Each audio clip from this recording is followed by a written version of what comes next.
Hello, everybody, and welcome back into Captain's Draft 3.0 presented by Dota Cinema and moonducktv. We are here in the group stages in a Group A matchup between Team Liquid and Momma's Boys. It is a best-of-3 series, and both teams, surprisingly enough, currently 0-2 in the group. Rather, they've lost one best-of-3 for both sides. So it should be pretty interesting to see who comes out on top here, who wins this current best-of-3.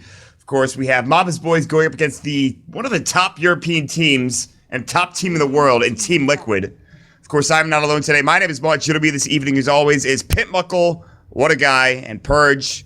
Purge, how do you feel about this best-of-3, and who do you think is going to come out on top, just looking at it right now? Well, I think Team Liquid's a little bit more likely to win the set, but Momma's Boys has been playing very well recently, so I think it could go both ways. There is going to be no Meepo in here. Again, Weehaw is standing in for Momma's Boys, so the speculation about him roster swapping continues. Yeah. That's pretty interesting. I don't know if I think he's just doing this because he can play for Momma's Boys because they, of course, Secret are not actually in Captain's Draft. Obviously, he's played a lot of games for Momma's Boys, so yeah, it is a bit strange. I'm not even going to begin to speculate because God knows I don't know anything. But they also actually added a couple of newer members, at least for the standings for now. They have Nikwa here instead of Yapsors and Milan, of course, from Mind City, as well as New Logic Gaming, which, of course, I think just sort of disbanded recently, interestingly enough. So they have a smorgasbord of players, I would say, here for Momma's Boys. And this makes it all the more interesting. And it's going to be tough going up against the stable roster that is Liquid Purge. And it's not too surprising to see Momma's Boys grab Phoenix. I'm just thinking back to, like, Alliance of Star Ladder. They would pick Phoenix every single game. That was a couple Star Ladders ago, the one in Romania that I casted. But Nikwa played Phoenix every single game, pretty much. So, not too surprising to see the hero. It's had some decent success in Captain's Draft just because it provides good team fight. Has some trouble in the lane, which is why it's not picked in Captain's Draft usually. Captain's Mode. But I still think it's a decent hero. It's interesting because it's picked up by a couple of teams that other teams will just forget about it completely. He provides very good team fight, as you mentioned, but the ability to bring it down with a couple of heroes, especially like a Shadow Fiend, is pretty nice to have. The right click, being able to shoot through those attacks to destroy, which of course at level 1 is 5, making the egg very susceptible to dying if you don't put it in a good spot. And that really is what it comes down to, is getting that egg in a good spot. But we'll see if that's going to be the case. They'll probably send it off lane. We saw support Phoenix coming out from Momma's Boys. Interestingly enough, Yapsor played it a couple of days ago, and I thought he did very well with it. It doesn't look like that'll be the case this time around, though. They have the Bristleback, interestingly enough, plus the Shadow Shaman for Momma's Boys, as Liquid will pick up the Tusk and the Shadow Fiend. So right now their push is pretty solid, man. Bristleback in the front can hit towers, there'll be wards down as well, and if things get really bad, they can disable and use Phoenix ult.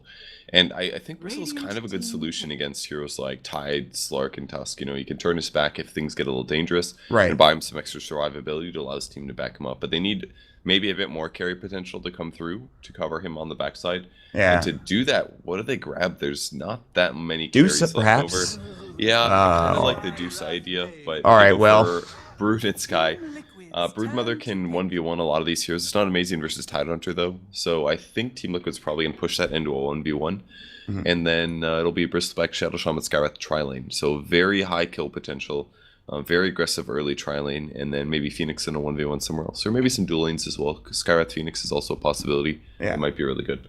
There's a lot of damage coming up from Momma's Boys. A lot of not only burst damage, but damage that comes out over time as well, which is nice. And Team Liquid, they still need a support for themselves. There's a lot left in the pool. Treant, CM, Lich, AA, for example, and of course the big tanky ogre himself. This is the thing about Captain's Draft. We can predict all we want, but it takes like half a second for this draft to continue and move forward, which is really interesting. It's just like, oh, we usually have so much time to talk about this. No, it's like 20 seconds. Heroes are picked. We're into the game. That's it. Let's go. And it is the CM picked up for Team Liquid.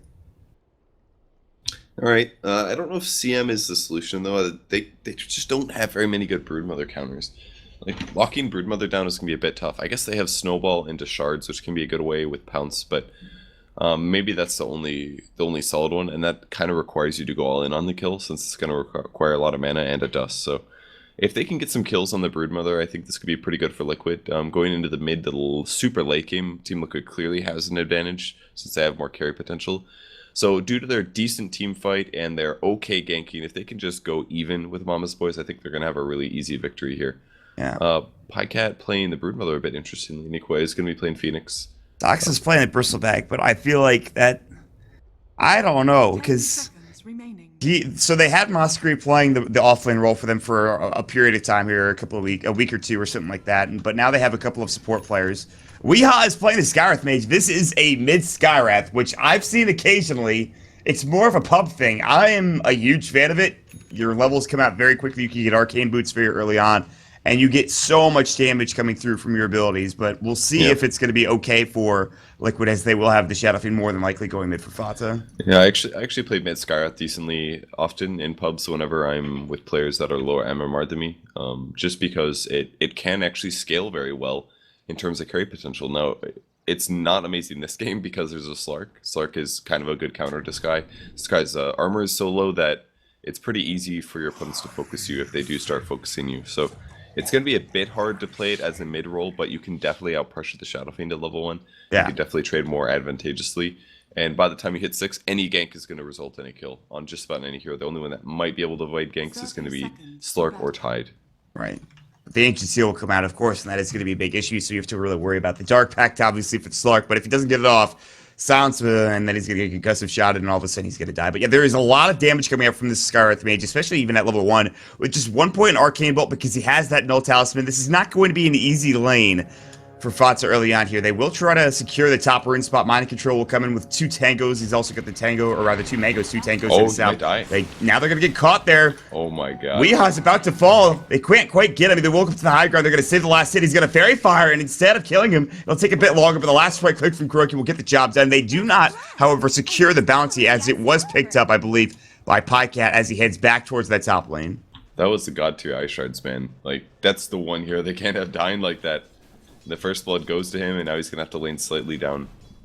Shadow Fiend's got about 100 gold from that assist. He didn't get that much ahead, so I guess overall it's not going to hurt Weehaw here in the mid lane too much since he did buy out, but Kuroki getting that first blood means his early ganks just might be that much more devastating.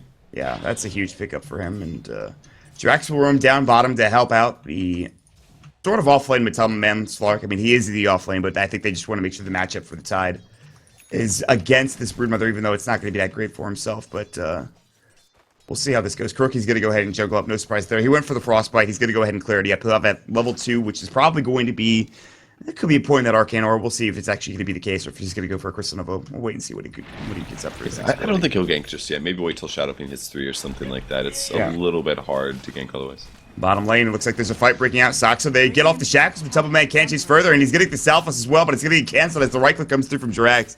Saxo will back up and away, and he'll stay alive. He doesn't even have Bristleback, but still a good attempt at top lane.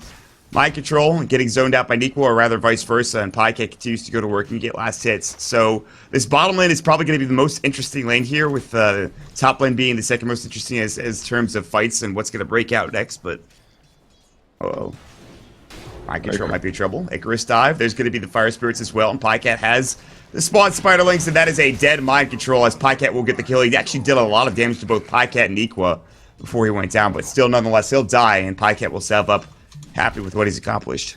It's smart that they did a dual lane versus the Tide, because in a 1v1, the Bristle just doesn't... Or, I'm sorry, the Tide just doesn't really die. He just reduces the spider damage, but having a second hero, and that hero doing largely magic damage is really beneficial. Phoenix also has low armor, but he can't get punished by the Tide, really. Yeah, sure, Anchor Smash can hit him and stuff like that, but it's a very small component of the damage overall, and the amount of times he can just kite that is going to be easy.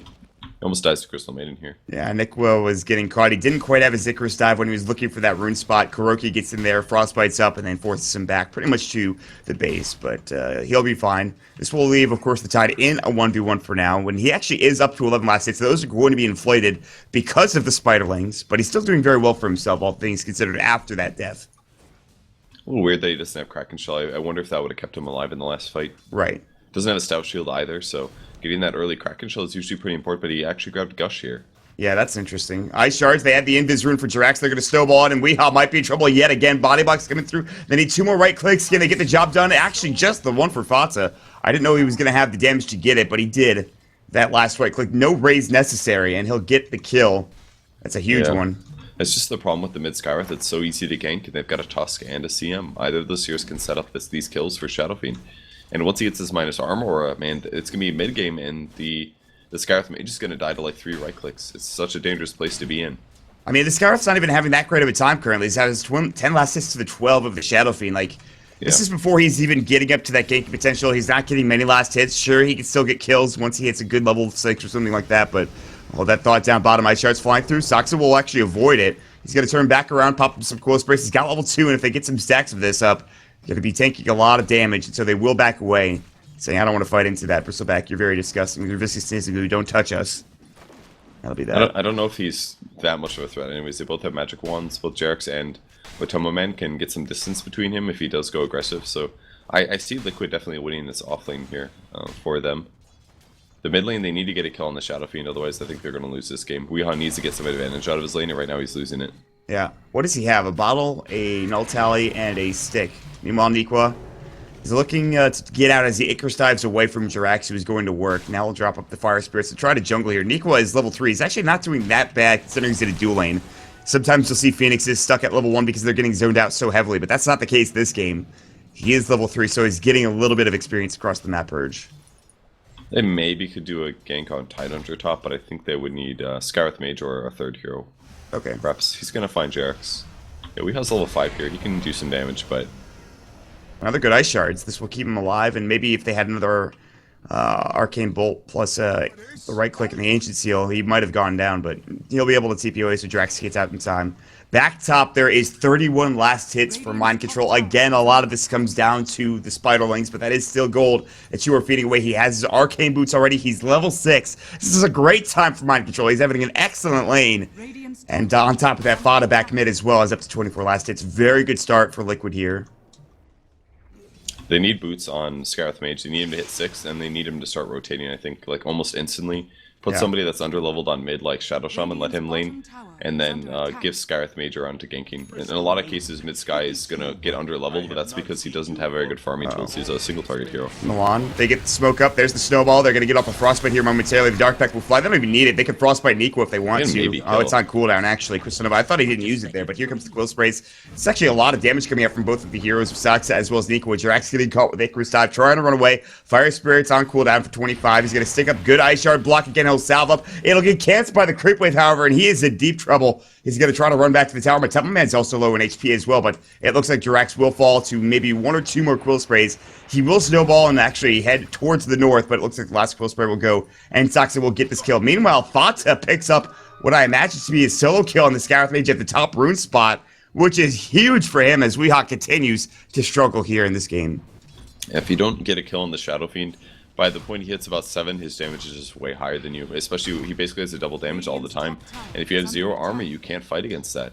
The only way to do it is to constantly sit at like 600 range and spam Arcane Bolts and try to keep him kited there. It's the only way that you can beat an SF, and it's very clear that those first couple early roams from the Tusk are just too much. I mean, that level 1 death, how big of an impact did that have on this game, Purge? How big did that level 1 death? It had a small... It didn't matter that much. It helped Kuroki, but Kuroki didn't translate that into Scarith death, so that wasn't a big deal. It's more that there was an invis on Tusk, and Tusk then came mid and got the kill. Yeah, we just saw that recently, and Scarith will die yet again, but now there's a smoke coming out, this one from Shadow Shaman, and Nico is nearby as well with Icarus Dive at the ready. Maybe they can bring him down the concussive shot. There's the Ancients, the others due to the Shackles, Mystic Flare, and finally, they will get themselves a much-needed kill with Nico picking up the last hit. Very good roaming gank, but they have to commit 3 heroes to that said kill. They could have done it with 2, I think. They just need Shackles plus Scarith Mage, they can kill any hero. So they got to keep doing ganks like that. That's the way to do it. So any good rotations from Shadow Shaman is going to completely change this game here. Nice little gank. It's a big pickup that will get the Skywrath up to about 500 gold. Still not at Arcanes or even close. No wand, nothing like that. But I want to focus on Mind Control because he's got 59 last hits. He's currently 2nd in net worth. He's got Arcanes. He's actually almost got enough money for either a full mech or a full Blink Dagger, one of the two. So he's doing very well for himself here. Wait, is he going to build mech or is he going to build Blink? What do you think? I'm sorry, what, on Ty, I'm guessing? Ty, yeah. I think mech is, they should just build mech. If they're worried about a team that is more suited to early game lineup, it's better for them to go for early game items then. And they have decent damage, but not amazing damage on Momma's Boy. So if you can keep somebody alive during So Sox are going to get caught. Matumba Man's going to find the kill. He has to pop the Shadow Dance. Nico's going to come in with the Sun Ray. Not quite on the mark. Now it is, as he's doing a lot of damage to Matumba Man. He'll try to regen up here momentarily, but the Shadow Dance will only do so much. He jukes it of the tree line and down towards the bottom area. Might be able to TP away now. So it's not on cooldown. He's looking for Nico. The Dark Pack will fly. Doesn't actually get the damage off Milan. It's going to clarity up as well. Now the Snowball will come through. That is to get further away for J-Rax. And that's going to be it. Matumba Man could TP away right now, but that was a sick juke to stay alive. He'll buy his belt of strength into the treads here momentarily, but that was pretty... Oh, nice play there in the mid lane. Sox are going for the TP. This could be a fodder kill. Now the Requiem coming out. Sox will take a bit of that damage. Fatsa gets up the raise as well. Kuroki's going to go back in. Doesn't have any spells off cooldown. Second raise will hit Sox up, but he's going to back away. He's going to continue to bottle up and try to get tanky. He'll pop the Quill Sprays to keep his Warpath stacks up. Might go into Kuroki, but Kuroki instead will go on in with Frostbite. Crystal Nova. Raze is about to fly, but a great silence from Weehaw, saving the life of his teammate Soxa. And he'll get out. Yeah, the way they TP'd that was really cool. They TP'd Weehaw in the trees so that they couldn't see it, and they TP'd somebody really aggressively. SF goes for the ulti, but Weehaw finishes his TP, does the silence, and then has two heroes in good position. But they didn't feel completely comfortable going off out of there, and that's basically just because Bristol's not that strong yet. Like, Bristol doesn't actually become strong as a carry until he's tanky enough that he doesn't have to worry too much about nukes, and he's only got 1 point in Bristol back. It's only reducing back damage by 16%. Once he gets 4 points in here, he's going to be at a much better place, but right now he doesn't really have very good disables. He doesn't have very good damage, and he can't even tank, so it's looking like it's going to be a really rough game for Mom's Boys. Yeah, agreed. And along that same line, what do you think Bristleback's going to pick up in terms of items? Is it going to be that, well, maybe not even early Vanguard anymore, but is it going to be the Vanguard, or perhaps he goes for a different item? What do you think? I just don't know, man, because there's so many really good movement lockdowns that Liquid have. They've got Snowball, Ice Shards, and they've got Pounce, so he's not going to be able to move that fast no matter what happens. Vanguard is going to damage block, but once a Shadow Fiend gets his minus armor, or a Vanguard's not even going to do that much. Yeah, it's not going to provide as much as they would like. They're going to lose this Tier 1 tower in this bottle lane. Milan has the Serpent Wards at the ready, and they were kind of rotating in with Sox and Nikwa, but they were not ready to fight. No level 6 for this Phoenix just yet. And you can see already the Tidehunter top lane has got not only his level 6, he's got his level 9, he's got Ravage, a mech is in stash. And so if they want to fight soon for Liquid, they've just got about the items to do so. The drum is going to be picked up here for Fatsa. They've got the mech as we talked about. And they're in a really good spot. Yeah, Mind Control's basically just never left the top lane, but you got to do this to counteract the Brutes sometimes. It's been completely worth it for them so far. She's got no tower damage done, which I guess isn't that surprising considering who she's up against. We'll hold that thought. Bottom lane, Fada's going to get caught. There's the Fire Spirits going through. He's going to try to hightail it out of there. Viscous Ninsogu will go. Sunrays up as well, doing some decent damage. He's pretty tanky with the Bracer, but still getting caught. Now jumping in. The Pounce will come through. There's going to be the Icarus dive. Requiem gets off. It's a double Requiem as he dies. It goes down. Fatsa will provide the kill for Nikwa, but now it's hightailing it out into there for Liquid as they're going to get chased down by Soxa. Viscous Ninsogu continues to get stacked up on Kuroki. He's got Crystal Nova. The Frostbite will come out, and this chase will conclude with just the 2 kills going both sides. Their chase is really limited so far. They did get the Shadow Fiend kill. I think that's completely worth it for Mama's Boys. And yeah, they got about a 450 gold advantage out of that one. And most of the advantage going to Bristle actually with 341 gold. So that's actually a really big early engagement from Mama's Boys. They over-rotated slightly, but I think they needed to kill the Shadow Fiend. The Shadow Fiend, it's caught out. That's the, I think, no, it's the second death for him this game. That's pretty important. They needed that kill, and they'll find it. I think the Scarith was involved in that. He's now got his Arcanes up. He's starting to get a little bit back in favor, but he's 2 levels down behind the Shadow Fiend. His net worth-wise is below halfway mark, and the game is going to continue to stay hard for Mama's Boys until they can find a good team fight. They need level 6 on the Phoenix, and he's not quite there yet. They should give him perhaps solo experience bit, and they're not really doing that. Pretty interesting build on Shadow Fiend here. He's opted for Treads, Drums, Aquila. Very early game focus, but I think it's a pretty smart item because it counters 2 things. First of all, it gets you out of the Scarith ulti since you can make yourself run faster, and also it counters the Phoenix Egg. As soon as the Phoenix Egg comes out, if you can amp everybody's attack speed by 30%, that egg's just going to die right away. Yeah. So I really like the early choice. Plus he doesn't need mech since the Tidehunter already has it. So I think he's got a great item choice here. Sentry's going to get placed down. Pycat will be dusted as well, and he now can't go into the tree line. The freezing field will fly, and Kuroki and Fatsa will find themselves a nice pickoff, but here we go. A gank's going to come in on the J-Rex. There's the silence up the Arcane Bolt, the Mystic Flare as well. J-Rex is 1 Arcane Bolt from death, and Weehaw's looking to throw that bad boy up, and he can't quite get it off in time. That could have been a kill, but he'll stay alive because of the stick charge coming up from J-Rex. Well played. Now he's going to head back home, but this will be a tower presence getting pushed down as the Serpent Wards will come out, and top lane is getting pushed as well from Fatsa, Mind Control, and Kuroki, and they will find this tier 1 tower top lane for sure. Getting mid is a little bit better, but they have already lost their mid tower, so they're kind of just equaling things a bit here. Saksa does have a vitality booster, so very likely he will be going Vanguard, probably into SNY, pretty common Bristle build. But in the meantime, Liquid's moving in position to take this team fight as they retreat. They're ready to go. Here's the pincer maneuver. Nikwa does not have his level 6 hit. The Ravage will fly. Hits on to 3. Weehaw gets obliterated by the Anchor Smash coming through. They still have Gush. Nikwa will Icarus dive away. They have Gush to use. He's going to get across the tree line. Try to TP away. Will not make it. The Gush comes through. Gets a great double kill for Mind Control. And that was an absolutely beautiful Ravage coming out from Mind Control, as you mentioned. Yeah. It was so good, man. They saw that coming. It took them forever to take the tier 1, and 3 heroes just absolutely wrecked 3 of Momma's boys. Big advantage is going to lead them to taking Roche as well, and now Tide is at level 12 at 14 minutes. He's 2-1-2. He's basically got blink money on top of his mech. He is insanely farmed already. Yep. Second in net worth, GPM of almost 500, which you never see for a Tide Hunter, really. This will leave Matama Man and Fatsa go ahead and Roche alone. Looks like Matama Man's kind of low, but he's fine. Fatsa just going to work with his right click. There's Raprod coming in. Kuroki's going to get silenced up. Won't go down, though. Here comes Drax coming through with the snowball. Now the freezing field, and Weehaw did not sign up to be that cold, and he'll go down to a big kill. Top lane, there's going to be Mind Control getting ganked by Saksa, but the TP rotation will come through, and it will be Fatsa to jump in and Bristleback and not get this kill and secure it, as now they've also picked up a Blink Dagger from Mataba Man on the Slark, who's level 11. I think Pycat's going to Radiance here. Kind of an interesting build, but I guess it kind of works too. Oh my god, that was so much money. That's a lot of gold. Holy crap. That was amazing. Oh boy, Nikwa. Ooh, they just missed the pounce. Good Icarus dive, but the snowball will still come through. The Ice Shards Walrus Punch gets off the Fire Spirits. Can't Icarus dive, he just used it. The Supernova will go, and I'm sure he's just going to die. He does a lot of damage to Drax and Matama Man. If he had gotten the TP rotation of 2 earlier, might have actually done a little bit of damage, gotten a kill, but no. He'll go down with his Supernova being used, and it's down for 97 seconds as well. That's really unfortunate for him. He did quite a bit of damage here. Oh, they will find Matama Man. Yeah, there's going to be the Mystic Flare. He does have that Aegis, and he will bounce out, not even using that ability, or that item, rather.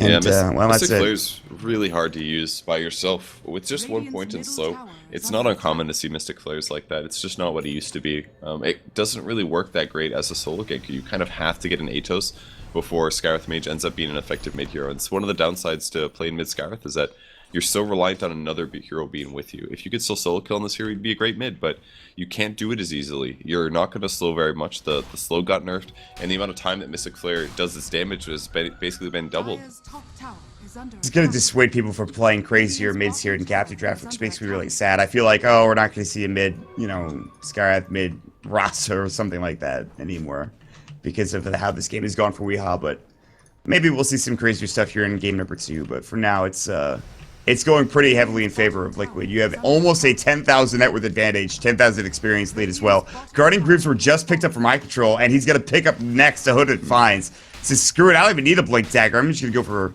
Pipe of Insight later on down the road, and then you have no team fight. Sox is going to get gushed up, no problem there. He'll walk away with his Bristle back in tow. His Vanguard is done, his Crimson Guard looks to be next, and we'll see how that turns out.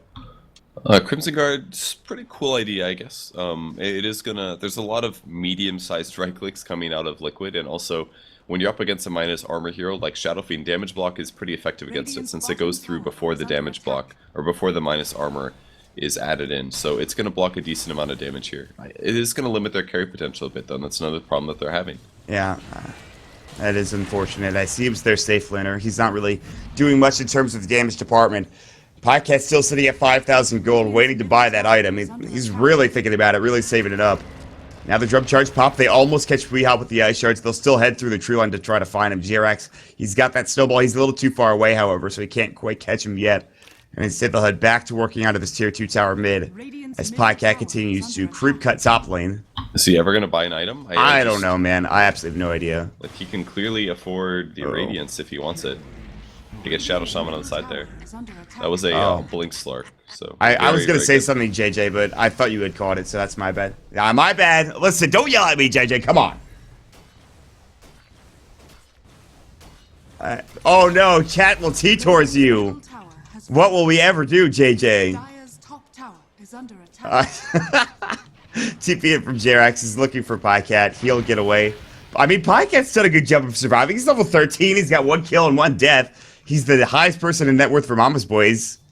I just don't know what he's going to buy, because you said Radiance, but I honestly have no idea. He's saving up so much gold at this point. It's just like a freaking rapier or something. Considering that the most expensive single component item in the game is a Sacred Relic, I think it's pretty safe to say that he can afford any component of what he's purchasing. He certainly could. He doesn't even have a TP scroll. I have no idea. Is Pycat just playing like AFK farming simulator? There it is. He just bought a full Necro 3.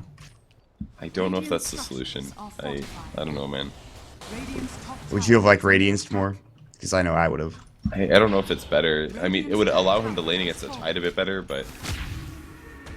Uh-oh. Good snowball. Pycat was getting caught out. He actually pops his ultimate for this. There's the snowball coming through, and... Yeah, they don't have dust. It looks like they might have some on Kuroki. They do, in fact, but... Pycat should be able to get away. Uh-oh, no, he was caught ice shards as well as the frozen sigil. Drax is right on top of him. I don't know if he knows this. Now he will not see him head further into the tree line. Oh my god, those ice shards hit as well.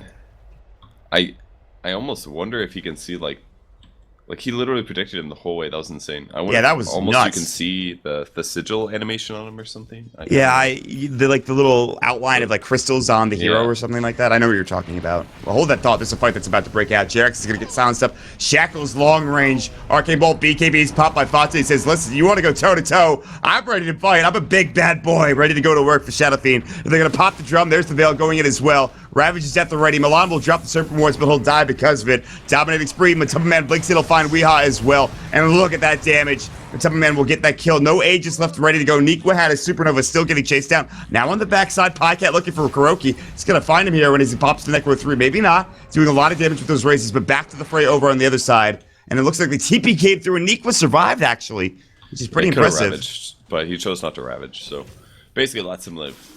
Pycat does have his Necro finally, Brown Boots as well, so he's going to be able to push and farm even faster. It's the closest thing you can get to a Midas, really. You send these into the jungle, and you can farm with them. You can also focus on taking the tower a bit faster this way, but I wonder if a better build might have been a Dagon E-Blade build, actually, on the Brood, because they already have a Scarith Mage, so their burst is pretty focused. If they do a silence on somebody, and he's got a Dagon on top of that, they could get a kill. And it would allow him to maybe kill like Crystal Mage. Doxa, your Crimson Guard is not going to save you now. Well, maybe it will. Last right click? No, just kidding. Bots would get the make a kill spree. There's a good hex coming up from Milan, but it was not enough to save his ally. Matuma Man will blink and go straight for Weehaw. He finds himself with the pounce. Mystic Flare is used, but the Veil comes out as it happens. Nikwa will get hit twice, then have to Icarus dive away, and now they're diving base. And this looks to be perhaps the beginning of the end here for Mama's Boys in game number 1. Fata going to work here up in the high grade, clearing at the creep wave. Veil, or rather, not Veil, but the pipe is now down, and this tier 3 tower is, well, it's dead. Pretty much. And Slark is just like the captain's draft to carry, man. He's so good against so many different heroes. He absolutely is wrecking this mid Skywrath. It's just like I said. He jumps on your mid Skywrath and he kills them because your Skywrath has no armor. Skywrath is not very effective against heroes that are super tanky and do physical damage. So, and he just keeps blinking and killing people. Yep. He's being very aggressive. He's got 2 ultimate orbs for the beginnings of his Scotty. They will buy back onto Nikwa, and it looks like maybe Liquid didn't want to back away, but instead they just throw up the Ravage. There's the Veil up as well. They get off the Supernova in time. Mind Control is hexed up. It's a pretty good Supernova, but it is going to fall almost immediately. The Freezing Field will fly for Kuroki. Requiem will go, and the team fight is too damn much. 4 dead. There it is. And Mama's Boys will tap out here in game number 1. Liquid absolutely trounce Mama's Boys here, giving them only 5 kills away to the other side of the map. Very impressive stuff from Team Liquid here. They won every single lane in this game, with the exception of maybe Brood, but I think Tide farmed actually ridiculously fast. So did Brood, but he got more out of it. He translates better to team fights, so it's obviously better to take equal farm on a Tide as a Brood mother. So, man, they just completely shut down Mama's Boys there. Their draft is better, I think, in almost all ways. Like, I love Skywrath Mage, and I think he's occasionally an okay mid hero, but not against a Slark, Tusk, Shadow Fiend. That just is not a lane matchup you want to do. It felt like Liquid had a regular Captain's Mode draft, and Team Liquid and Mama's Boys kind of went for more oriented on that Captain's draft that you see in those clowny hero picks. And don't get me wrong, I love that. I would love to see Weehaw actually be effective in this game, but instead he had 8 deaths. He got focused down early and often in Liquid. They found his number, and they're able to kill him pretty consistently. So with that said, we will jump into a quick break here, guys. Game number 2 is right around the corner here on moonducktv. Make sure you guys give us a follow over on Twitter at moonducktv, as well as here on Twitch as well. Of course, this is Captain's Draft 3.0. You can check us out over on Twitter at Montoto for myself, at Pitmunkle for JJ, and of course, at Purge Gamers for the great and illustrious Purge. We'll see you guys momentarily for game number 2. Stick around.